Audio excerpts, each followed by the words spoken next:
we're cracking open a cold one with the Macben boys today, which is just us. What do you think? It's beer. Yeah. It's beer. Yep. It's unraveled IPA, I guess. Which I don't remember what. I think Brian explained to me I don't understand the difference between IPA and beer. I don't. But I don't know what it was. It tastes. It tastes like something personally I don't think you would like, but that's just me. I probably won't. But for those of you who don't know, I'm not a. You haven't even tried it, have you? Actually, I have. I don't like it. Yeah. Surprise, surprise. It's beer. Yep. It's all right. I'm not much of a piss drinker. Except for... But I am, I guess, Yeah. is what you're saying. Yeah. That I drink piss. Got Listen, it. Thank Miles, you. sometimes people do that in the desert to survive. Okay, there's nothing wrong with that. And when they're with a horse with no name, so... I thought you were going to say, like, with a woman. Like, when they're with a woman, Yeah, they drink their piss. That's what they like to do. Yeah. Like, all right, hold on, babe. 1 sec. This is going to be great. They just got, like, a liter. I need to gallon. rehydrate. They got a gallon of this. Yeah, they just chug that shit.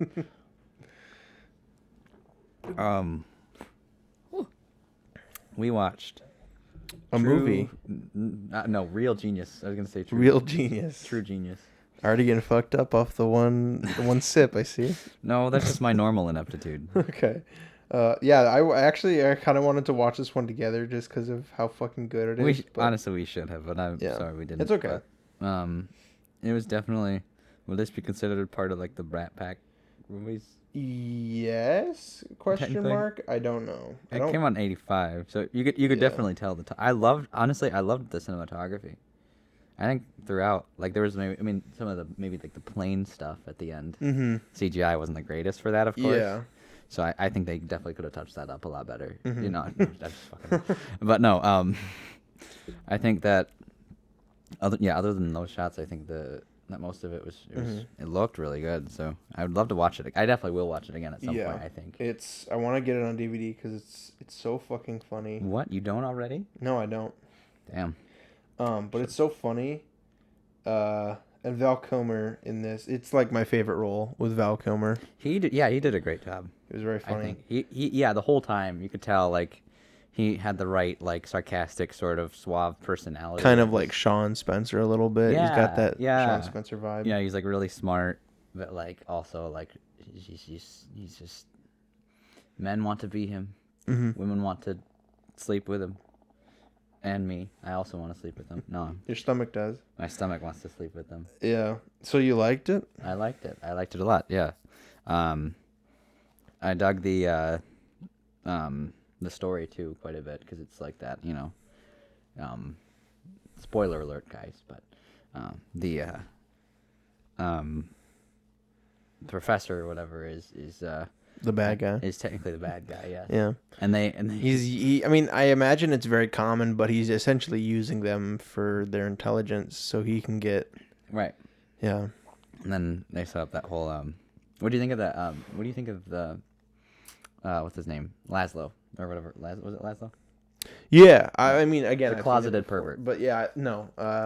I like him. He's actually kind of a fun character. He's one of my favorites. He's like second to Val Kilmer just because of how like he's just kind of like wacky and like like obviously he's also super smart and he's got like he's just kind of doing him, the Frito-Lay way sweepstakes. Yeah. And then he gets the girl in the end. Mm-hmm. I think the point of the woman was that she just wants to sleep with every person who's in the top 10 smartest people alive or whatever. Yeah. It's really weird. Like they don't fully explain that. They just kind of like say like, "Oh, I've met 8 of the 10." I met 8 of the 10. Yeah. Yeah. And then the kid was Mitch, right? Mm-hmm. Yeah.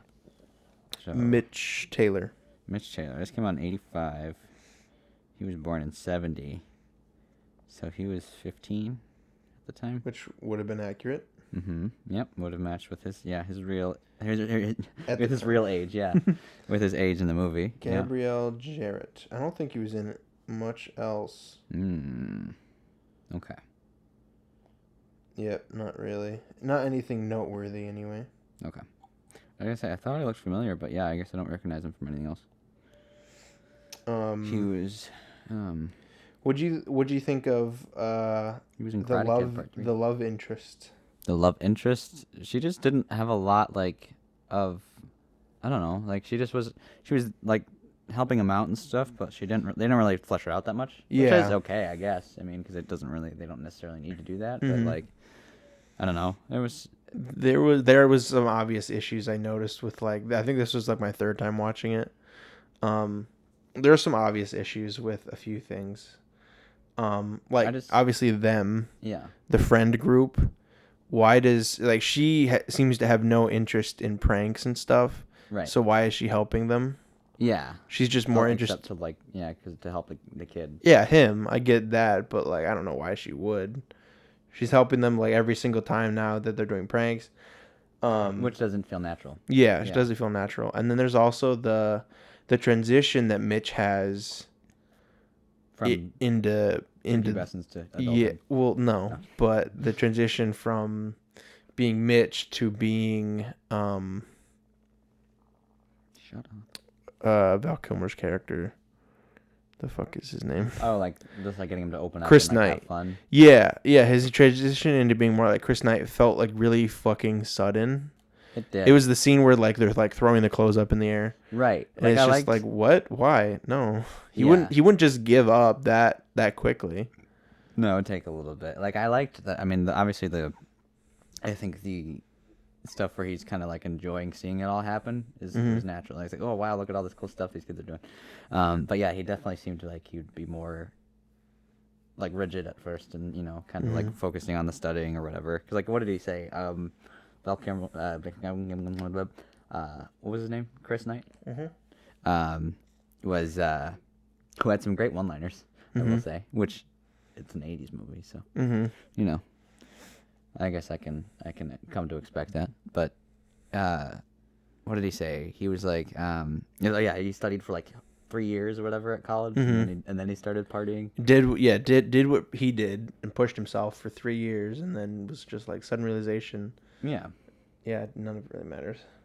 Yeah, which I was kind of interested to hear about too, because he seemed more like he would have always kind of been like that partying kind of kid if he's like that now. You know what I mean? What's funny is I can kind of see a little bit of you in Chris Knight. Just a little bit of that wackiness. You got that. Sometimes. You got that wackiness level. You know what I'm saying? Sometimes I don't have that hair though. You don't need that hair. I guess I kind of do. You don't need that. Yeah, you're right. I don't need Val Kilmer's hair. Yeah, I can take it from just. Actually, just Miles, that's what you brought. Yeah, that's what you brought to show off. I put it in the IPA, actually. The flavor. Ugh, God, how'd you put it in? I just opened it. You went straight to the batch and just put it in directly. I had it planned and carefully, meticulously planned out for weeks because I knew I would pick this movie. But we should look at trivia. Yeah, I just like it showed up. How much popcorn did they use in Real Genius? I was gonna ask about that. Yeah. The interior, which we built on stage, and that took about 40 tons of popcorn. Is that all? There's probably more. That's just like the first thing that came up.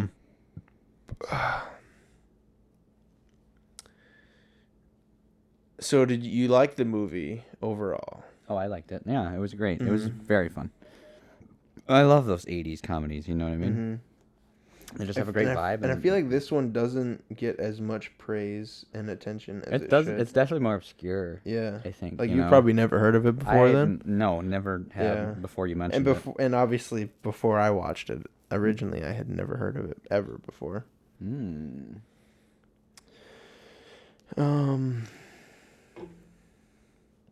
Laszlo Hollefeld sends in a large number of entries to the Frito-Lay contest, he is mirroring the actions of Caltech students Steve Klein, Dave Novikov, and Barry Migdal, who, in 1974, used a similar strategy to win a McDonald's sweepstakes. Their entries came to roughly 1/5 of the total entries and won them a station wagon, $3,000 cash, and $1,500 in food gift certificates. $1,500. I think they have the right idea there. In food certificates.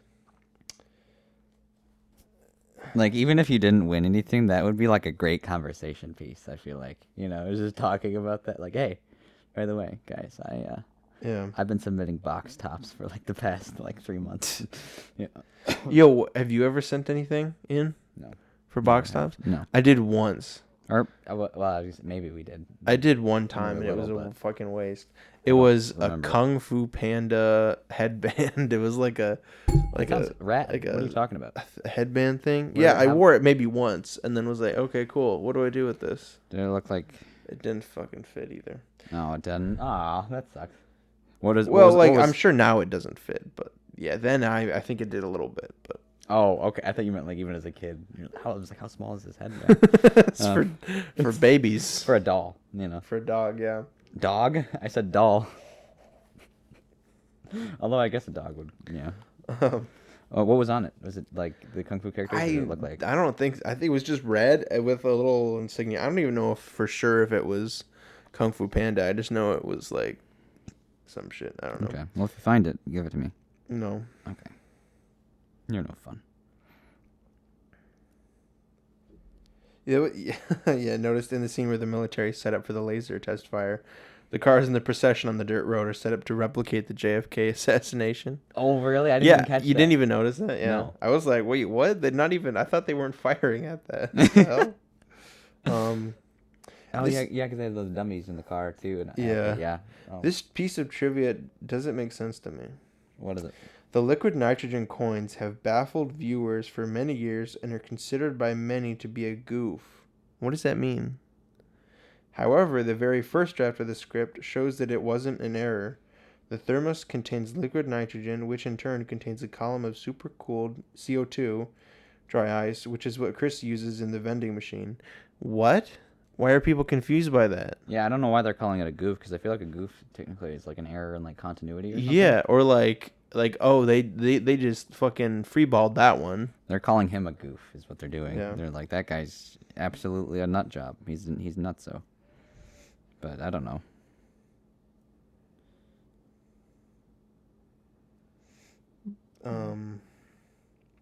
A lot of very long pieces of trivia. What a bunch of fucking nerds. Takes some real genius to find the good facts. A scene where Chris floats outside his classroom suspended in a lounge chair attached to several balloons appeared in the preview version but not the release version. That would sounds like it sounds really fun. Mm-hmm. I would do that. All right, here we go. If we want to get into the whole popcorn thing, it's very long, but I'm kind of interested. Do it. I want to know. Okay. I want to know what they did. Because I'd be willing to do that. The popcorn trick sequence began with the construction of a full-sized Victorian frame house on a plot in Sand Canyon, California, not far from Los Angeles. Within the house, special effects coordinator Phil Corey and his crew devised an elaborate network of conveyor belts, hydraulic lifts, air blowers, and vacuum hoses, which would, on cue, turn 190,000 pounds of popcorn into a hot butter tornado. Hot butter tornado. Excuse me. I got a new song title. Blowing out the windows, doors, and roof of the structure. To film the Caramel Carnage, director... Caramel Carnage. I don't know what that means. Director Martha Coolidge positioned 5 cameras around the building in classic Anytime You're Ready CB tradition. What? Anytime You're Ready CB. Chris Brown. Okay. Including one on a 300-foot crane. At the Hollywood Center Studios, a 2-level set was constructed. On one level was built the interior of the mansion, decorated in the kind of eclectic, expensive kitsch. I think that's... Kitsch. Kitsch. Kitsch. Yeah. A phony like Jerry Hathaway might fancy. The lower level contained a vast 20-foot by 20-foot by 20-foot storage tank to hold the popcorn until required. With Rube Goldberg ingenuity, the crew built 6 air poppers, each 10 feet high, capable of popping 2,400 pounds of corn an hour. Made of sheet metal and heated by propane gas, the poppers fed the tank through the pressure of the popping corn itself and a system of air blowers. A conveyor belt and another set of blowers then swirled the popcorn up through the floor to inundate the set in confectionery debris to a height of 20 feet. Producer Brian Grazer explained, to put it as simply as possible, the entire set was one enormous popcorn popper. That still, however, was not enough. When more popcorn was needed to complete the deluge, I guess that's how you say it, the Lapidus Popcorn Company of Lapidus, I don't know, of Los Angeles, California, pitched in with an additional 90,000 cubic feet. Grazer added, we eventually used enough popcorn to feed 720,000 moviegoers, each eating the largest tub sold at theaters. At retail, the cost would have been about $1,800,000, but since we were among the world's largest consumers of popcorn, if only for about 5 minutes, we received a substantial discount. Oh, Jesus Christ. That's a lot. Yeah. Wow. Director Martha Coolidge said of this movie, the audience has a kind of sixth sense. They know when they're being lied to. I was taken by the story from the start. I'm fascinated by science, but what was the point of that trivia? What was the point of that? What was it? Oh. It was just nothing. Yeah, that's just like a statement. Yeah, it's just about like, which doesn't even really say anything. Yeah, it doesn't say anything. We made this movie. We made a movie, and we had to study. James Rodriguez has stated that his character Sean Spencer on the TV show Psych is an homage/copy of the character Chris Knight of Real Genius. Wow. There we go. You wrote that fact in there, didn't you? I didn't. No, that's awesome. I can kind of see that. I kind of figured. I was like, in my head, I'm like, that's probably where it came from. But I'm so glad that. Yeah, you can that see it the was. parallels. Yeah. Oh, I found the story, by the way. So it's the what story? Ready When You Are, CB. So Cecil B. DeMille. DeMille.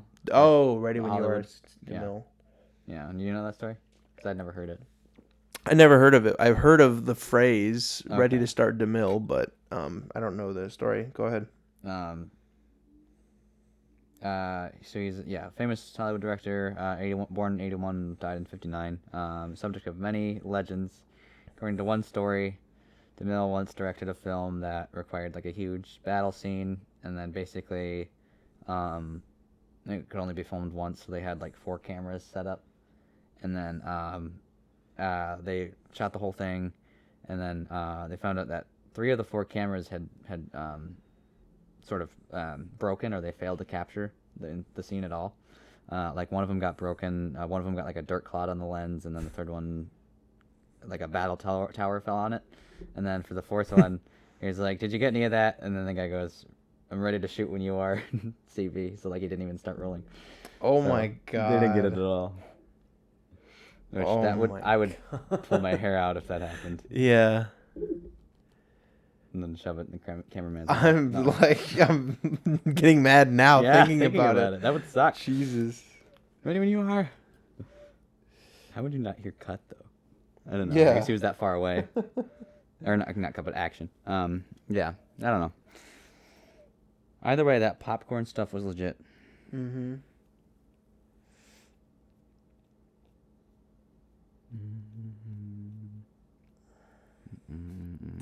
What was I gonna say? I don't know. Anyway, good fucking movie. I love it. Banger. It's great. Absolute banger. It's right up there with Weird Science. The John Cusack movie. Better Off Dead? Yeah. Yeah. With rewatchability and best 80s movies. Mm-hmm. The humor is just great. Yeah, like there were so many like one-liners and sarcastic moments. It was like, man, I wish I was this guy because he's so snappy. Yeah.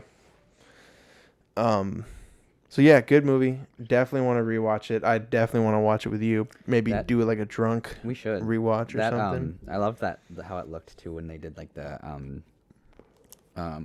the like ray of light that went around campus. Oh whatever. yeah. That effect was really cool. And then when it spells out the thing on the. Oh yeah, that's. Like you could tell there was some special effects stuff there, obviously, but like. I think that's a real light you can get, can't you? Oh, okay, well probably, but well, I just mean like there was like a ray or whatever that like went up before it started spelling it all Oh out. yeah, that was like, that okay, part was weird. That part, like you could kind of tell there was some visual effects stuff there, but I didn't know how much of that was. The rest of it was practical. Like I didn't know. Definitely some of the stuff in the hallway with when you see it like above their heads or whatever going past them, like that was cool. Yeah. I was like, that would be cool to try and do, or replicate. But yeah, no, really good. So would watch again and will probably. Yeah, within the next 5 minutes. Yeah. I was gonna say, if you're not doing anything after this. All right, you watch anything this week? I started watching Nathan For You, which I told you about a little bit. I've seen the first 2 episodes so far, and I think it's pretty funny so far. I like it. I think it's good. I'm almost finished with what's it called? The Tim Robinson thing. I Think You Should Leave. And that's pretty funny too. I started finally getting back to watching Sunny again as well. I'm still on like season 12 or whatever, but or it was whatever one that begins with them like sort of doing like the Wizard of Oz like switch up where they look in the mirror and they realize they're black or whatever. Or they look black, but they're and yeah. Yeah, that one's weird. It was bizarre. I was like, what, are we really doing this right now? Well, and they made the joke too. They were like, well, we're coming along or whatever. We had a black president before we had the orange one. I was like, oh, yeah, okay, so this is after some of the Donald Trump stuff, and it's still going on. So yeah, I guess it is pretty up to date. But so that kind of took me by surprise. But, yeah, they do keep it topical there. Yeah, and definitely like to push the boundaries a little, which I don't mind. Yeah. Fuck. God. But other than that, I don't think I watched anything movie-wise. I think it's just more of the same. Yeah, I think that was pretty much it. But what about you? The only movie that I really watched was Ice Age. Ice Age. Yeah. Collision Course. Collision Course. Okay. I don't know if I told you we've watched all of them within the past like few weeks. Yeah, I remember you telling me. Which one's your favorite? Which one's my favorite? I think the second one. The second one is really good. It's got the best villains. Which is really no villains at all. Just really the the creatures, the monsters that those are they're really scary and they're kind of fun. Well, they build on the first one I think pretty well too. And the first one's good on its own. Oh yeah, it's great. And they Certified banger. That one. Which one? Continental Drift tries to bring back that kind of the feeling of the first one, because they separate the 3 main characters, Sid, Manny, and Diego, and they separate them off with like the granny or whatever, because Granny was so funny in the one before that. Or no, we just met Granny in that movie. Yeah. But anyway, they separate them off, and then they separate like the mom and the daughter off. Yeah. So they're like 2 different plots going on. And then in the 5th one, which is Collision Course. Yeah. 3, 4. Yeah. Collision Course is everyone. There's like way too many characters. Because you've got fucking the 3 main characters: Manny, Sid, Diego. You've got you've got Buck, who's returned. I was gonna say I loved Buck. Yeah, I think that's why they brought him back. Like they were like, oh, we're not gonna bring him back because he wasn't in the 4th one. But then they're like, oh, everyone fucking loves Buck, so we're gonna bring him back to the 5th one. And they made a new Ice Age movie mainly about Buck. I was gonna say I just saw that's coming to Disney Plus or whatever. If not already out. Right. I think it said on the 28th. So 8 days. And it's got fucking the Collision Course got the wife, the daughter, the daughter's husband, Diego's girlfriend or wife, whatever, Granny, Sid's grandma, and I feel like there's more I'm missing out on. It's too many characters on the screen at all times. I didn't even know that there were that many to be honest. It's At this point, stupid. I was like, I don't know who these people are. And I then don't there's care. the villains. The villains, which are like dinosaurs. What? Yeah, They're like stuck they're with the stupid. dinosaur They're like thing. we're gonna fucking let the asteroid hit because fuck it, we ball. Those fucking dumbasses. Yeah. Like, just wear a mask. And it's Nick Offerman as the dad. What? Yes. Of The dinosaur dad. Oh, okay. Yeah, he plays the Dino Daddy. Dino Daddy. Yeah. It's not good. No, it's not a it's good not. one. But you know what is good? Dino Nuggets. Have you ever had They're them? all right. Yeah. They're good. There's I don't know what are they? Okay, so they're nuggets of the dinosaur. They're the dino's balls. Yeah, yeah.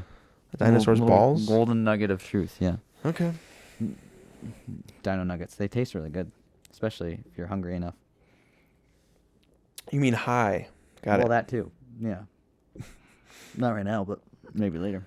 All right. Do you have anything for us? I do. Do you have a movie for us, Henry? I do, actually. And I just want to make sure I know where it's at all times. I thought I was tripping for a second there. And then I realized what was going on. You little fucker. For those of you who don't know, Miles was trying to insert the microphone into my butt just now. I mean, you gave me the perfect angle. I don't know what you want from me. I do the entire podcast. Just bent over like that I'm with your stretching. ass I'm towards stretching the- to make ass sure I can towards touch the my mic. toes, you know? All right, so I think it's just on Netflix, but Netflix? Netflix. That's what Miles does to me when I'm not looking, and it aggravates the Flick fuck your out of me. nuts. Bro, can you flick my nut? Can you flick my nuts, bro? What's the movie? Power of the Dog? Power of the Dog? Yeah. So it's a 21 film starring Benedict Cumberbatch, Kirsten Dunst is in it, Jesse Plemons. Oh yeah, literally, someone just told me about this. Thomasin McKenzie's in it too.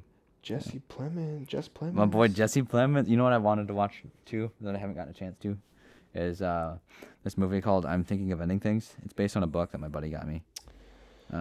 We already watched it for the podcast. We did, but I do why want to would watch we it watch it again? Well, I don't want to watch it like on the podcast, but I do want to watch it again. Okay. I haven't seen this, and this looks fucking good. Yeah. I wanna. It's been on my list for a minute, and I just haven't gotten. Didn't it like around to just come out like? Jesse Plemons? Yeah. No, the movie. It just came out like. It's very recent. Like I think end of the November. year. Yeah, November. So basically what I said. Okay, cool. So watch Power of the Dog on Netflix. Mm-hmm. And then flick your nuts. Excuse me. As you're talking about dog power. So yeah, and check that out, and we'll see you next week. Yeah, for another fucking baller episode of the Macbeef-Banquet podcast. Amen, boy. Bye-bye.